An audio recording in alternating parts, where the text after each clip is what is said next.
Good evening, students. Solution of NCERT class 11, chapter number 3, motion history. In this lecture, we are going to take question number 3.23. Question number 23 है.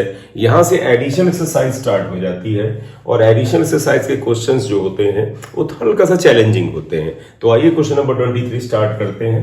A three wheeler starts from rest. तो सबसे पहले आप आ जाएं, u0 लिख लें because rest का मतलब इनिशियल वेलोसिटी जीरो है. Accelerate uniformly with 1 meter per second square. A is 1. A is 1 meter per second square. On a straight route for 10 second. Time इन्होंने 10 second लिया है. फिलहाल t equal to 10 seconds. And then move with the uniform velocity. मतलब 10 second के बाद वो constant speed से चलता है. ध्यान रखिएगा उसके बाद एक्सेलरेशन खत्म हो जाता है. यानी acceleration is actually acting only till 10 second. उसके बाद एक्सेलरेशन जीरो है. Plot the distance covered by the vehicle during the nth second where n is 1 2 3 versus n. यहां पर nth सेकेंड जिस हिसाब से लिखा है इसका मतलब n इज एक्चुअली टाइम. तो n क्या है? टाइम है. वर्सेस n यानी n this is also time. तो वास्तव में आपको nth सेकेंड में जो डिस्टेंसेस कवर करता है और वो जो n टाइम है उसके बीच में ग्राफ लेना है.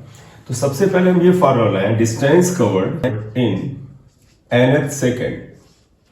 आप सबको याद होगा बेटा कि distance covered in nth second का जो फॉर्मूला है that is equal to u plus a by 2 2n minus 1. आप इसका इस्तेमाल करें.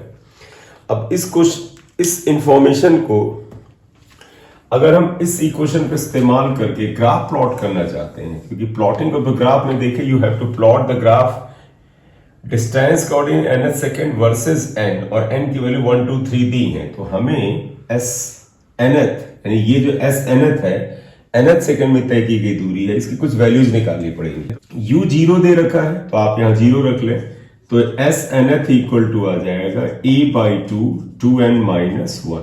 इतना आ जाएगा बिकॉज u इज 0. a को 1 अगर रखते हैं तो कैलकुलेशन आसान हो जाते हैं. अब हमें ग्राफ प्लॉट करने के लिए n की वैल्यू 1 2 3 रखनी होगी. n को 1 रखें तो हियर लुक हियर बेटा, n को 1 रखेंगे तो 2 इंटू 1 माइनस 1 यानी 1 आएगा, 1 बाई 2 आ जाएगा. तो this value will be equal to 1 by 2. n को 2 रख लीजिए बेटा तो 2 2 जा 4 4 माइनस 1 3 3 बाई 2 आ जाएगा. 3 बाई 2 आप वैल्यू लिखना था 0.5 1.5. n इक्वल टू 3 रखते हैं तो देखो बेटा यहाँ 3 इंटू 2 6 माइनस 1 5. तो यानी s3 इक्वल टू 5 बाई 2 यानी 2.5. n इक्वल टू 4 रख लीजिएगा तो s4 इक्वल टू देखो 4 2 जा 8 माइनस 1 7 बाई 2. इस तरह से ये वैल्यूज अगर आप देखें पैटर्न फॉलो कर रहे हैं. इसी तरह से n इक्वल टू 5 पर s5 इक्वल टू 9 बाई 2 4.5 आ जाएगा. n इक्वल टू 6 पर s6 इक्वल टू आप इसको वैल्यू को रखते हैं तो यहां पर अगर आप देखें पैटर्न 5 7 9 11 बाई 2 आ जाएगा. 5.5 n equal to 7 n equal to 8 n equal to 9 और n इक्वल टू 10 तक हम निकालते हैं. तो s6 आप देखें यहां पर क्या आएगा. तो s7 यहां क्या आ जाएगा 13 by 2 6.5. s8 equal to 15 by 2 7.5. 9 equal to 17 by 2 8.5 and 10 पे देखें तो क्या आ जाएगा 19 बाई 2 एंड दैट इज 9.5. तो यहां तक वैल्यूज आ रही है. आप इनका अगर प्लॉट बनाएं बेटा वैसे भी देखें तो बेटा डेटा बड़ा ही कॉन्स्टेंटली बढ़ रहा है. 0.5 के बाद इसमें 1 ऐड हुआ, फिर 1 ऐड हुआ, फिर 1 ऐड हुआ, फिर 1 ऐड हो रहा है. एक एक वैल्यू बढ़ रही है. यानी हर एक सेकेंड के बाद डिस्टेंस 1 मीटर बढ़ रहा है. तो इसका ग्राफ प्लॉट करते हैं बेटा. देखिए यहां 1 मान लीजिए 2 3 4 5 6 7 8 9 10 10 तक इसकी वेलोसिटी में एक्सेलरेशन अप्लाई कर. देखो बेटा n इक्वल टू 1 पे 0.5 है, तो अगर वैल्यूज यहां देख ले तो 10 तक जा रही है, 9.5 तक जा रही है, तो आप इधर भी आप ऐसे ले ले, आप कह सकते हो 1 2 3 4 5 6 7 8 9 और फिर फाइनली आप 10 ले लें। तो जरा वैल्यूज देखिए क्या आएगा बेटा। 1 पे 0.5 आ रहा है, 1 पे 0.5, ये इसका 0.5 मतलब इतना हुआ। 2 पे 1.5, 1.5 बेटा यहां तक आया ये। 3 पे 2.5 बेटा ये 3 पे ये आया इसके करेस्पॉन्डिंग। 4 पे 4.5 पे आप देखिएगा 3.5 आता है, तो ये 3.5 यहां आया, आप देखें ये।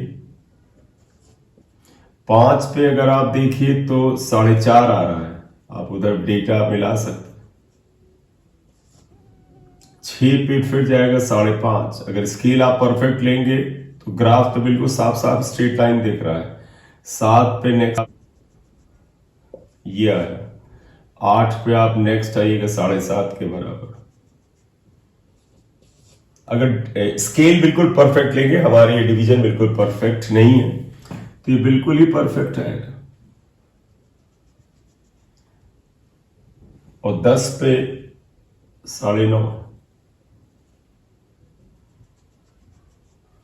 यहां पे डिस्टेंस है 9.5 है बेटा, यहां तक 9 10 9.5। ये ग्राफ अगर आप देखें तो स्ट्रेट लाइन आ रहा है। अगर आप एक परफेक्ट बनाएंगे तो यहां जाएगा। एक क्वेश्चन में और देख ले, what do you expect this plot to be during acceleration, a straight line और अ पैराबोला। कहते हैं एक्सेलरेशन के दौरान इसका पाथ कैसा है।